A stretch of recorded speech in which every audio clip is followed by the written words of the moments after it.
কষে দেখি 1.5-এর 3-এর 1 নম্বর অঙ্কটি আজকের এই ভিডিওতে নিয়ে এসেছি। তবে হুবাহু বইয়ের মতো নয়, যেভাবে পরীক্ষায় থাকে সেভাবে আমি লিখেছি।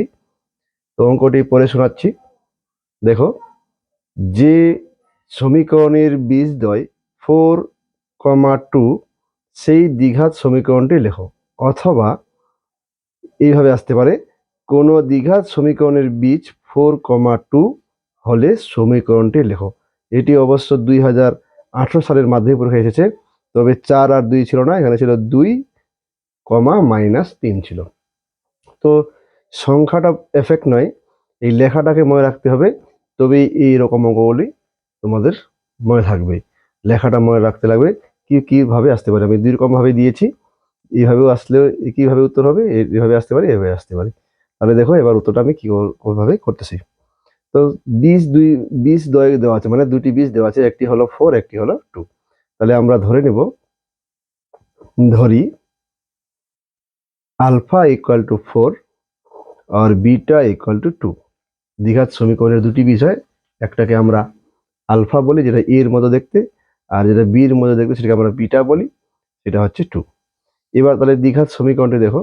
দ্বিঘাত সমীকরণটি হচ্ছে দ্বিঘাত সমীকরণ। এইগুলো অঙ্কতে 2 মার্ক থাকবে, 2 নম্বরের হয় এগুলো। সূত্রটি তাহলে দেখো, দ্বিঘাত সমীকরণ সূত্রটি আমি এখন লিখতেছি। সেটি হচ্ছে x² minus alpha plus beta into x plus alpha into beta equal to 0। এটি হলো সমীকরণ। আবার বলতেছি, x² minus alpha plus beta into x plus alpha into beta equal to 0। এটা হলো সমীকরণ। এবার x² তো এখানে বসলোই, মাইনাস আলফা মানে হচ্ছে 4 আর বিটা মানে হচ্ছে 2। তাহলে আমি আলফার জায়গায় লিখবো 4, বিটার জায়গায় আমি লিখবো 2, তারপরে এক্স, আবার এখানে আলফার জায়গায় 4, বিটার জায়গায় 2 ইকুয়াল টু 0। এবার দেখো, x² বসে গেল, এখানে 4 আর 2 এর যোগফল আছে, তাহলে 4 আর 2 হচ্ছে 6x, আর এখানে পয়েন্ট আছে মানে ইন্টু আছে, 4 2 8 ইকুয়াল টু 0।